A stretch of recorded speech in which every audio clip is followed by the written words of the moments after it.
Bonjour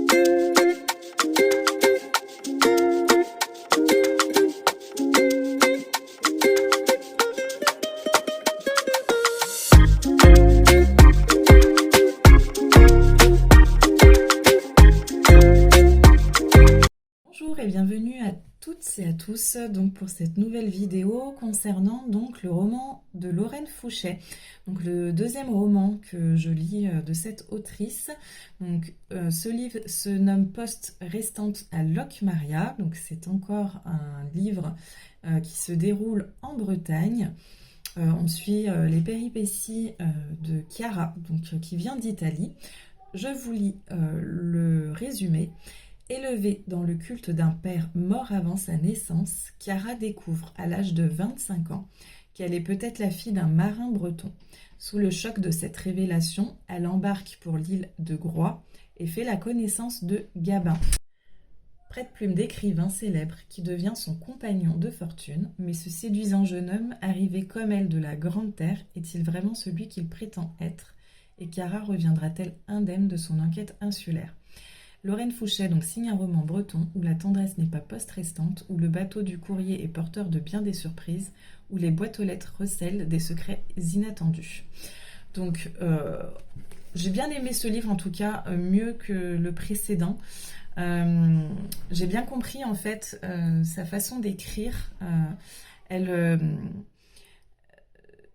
C'est souvent, elle va parler en fait d'un personnage principal. Donc là, en l'occurrence, dans ce livre, c'est Chiara. Donc on parle tout de suite de Chiara, de la vie de Chiara. Et pareil que pour le précédent, en fait, elle va parler au début, en tout cas du livre, les premiers chapitres, elle va parler d'un personnage donc, qui fait partie de l'histoire, qu'on suit dans le futur de l'histoire. Elle va parler du passé de ce personnage sans préciser qui c'est. Donc, quand on est au début de l'histoire, on a donc plusieurs personnages et on essaye de deviner de qui elle parle en fait, de quel personnage elle parle sur ce passé. En fait, on suit le passé d'un des personnages à chaque fois. J'ai remarqué, c'est le deuxième livre que je lis et c'est le deuxième livre dont ça se passe ainsi. Elle va raconter le passé d'un des personnages sans dévoiler qui est ce personnage en fait de l'histoire. Et donc on se pose un peu des questions au début de qui ça peut bien être. Donc c'est vrai que ça peut être assez perturbant. Moi en tout cas pour le premier livre ça m'a fortement perturbée. Maintenant, c'est vrai que c'est le deuxième livre que je lis d'affilée de cette autrice, donc je commence un peu à m'habituer et bon, j'ai bien compris son fonctionnement. Et là, j'ai pu quand même deviner presque tout de suite de qui elle parlait. Alors après, il y avait quand même des petits pièges, hein, comme c'est signalé dans le résumé.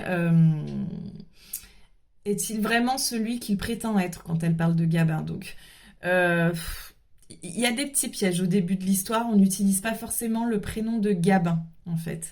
Donc c'est vrai qu'on a du mal du coup à faire le lien parce que c'est pas vraiment le prénom qui est utilisé au début.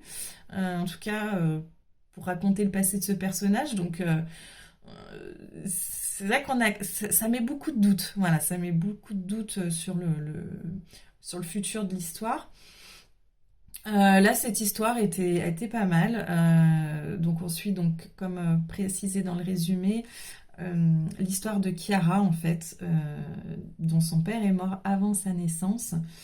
Du coup, elle va avoir une relation très compliquée. Donc là, il faut savoir qu'elle vit en Italie au début de l'histoire. Elle a grandi en Italie, elle vient d'Italie. Et il y a une histoire assez compliquée, en fait, qui entoure la relation qu'a eu sa mère avec son soi-disant géniteur. D'ailleurs, on ne saura, enfin, on essaye de savoir qui est le géniteur au final dans cette histoire, qui est le géniteur de Chiara. Qu'est-ce qui la pousse aussi à découvrir qui est son géniteur. Et donc, elle va avoir une relation, enfin, elle a une relation très particulière avec sa mère. C'est assez difficile. Forcément,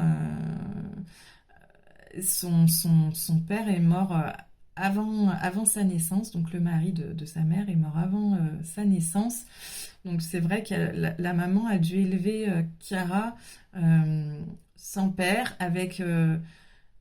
elle a dû continuer de vivre avec, euh, du coup, avec son amour perdu, faire le deuil. Enfin, voilà, il y a la naissance de Chiara, c'est éduquer un enfant tout au long de sa vie, donner naissance en même temps que faire le deuil et perdre une personne chère qu'elle aimait vraiment tendrement. Donc c'est assez compliqué, il y a quand même pas mal de répercussions sur Chiara. Euh, il y a du coup, il y a quand même un lourd secret qui se cache autour du géniteur de Chiara, qui fait que ça va pousser donc Chiara à partir justement en Bretagne où elle va rencontrer donc sur le bateau pas mal de personnages qui vont la faire évoluer sur l'île de Groix.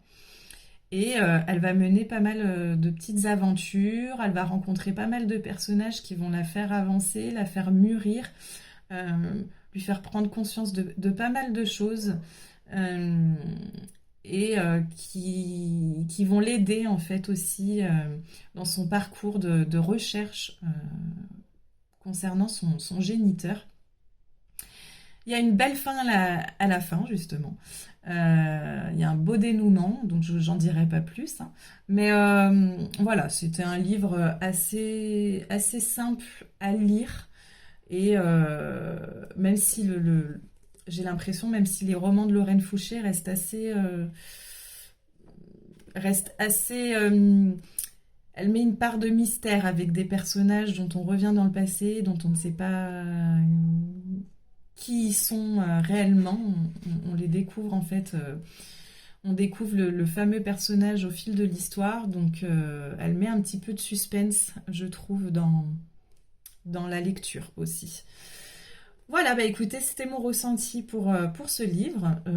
J'en ferai d'autres prochainement. Je vais relire encore un nouveau livre de Lorraine Fouché. Donc je vous ferai part de mon ressenti sur un autre livre de Lorraine Fouché.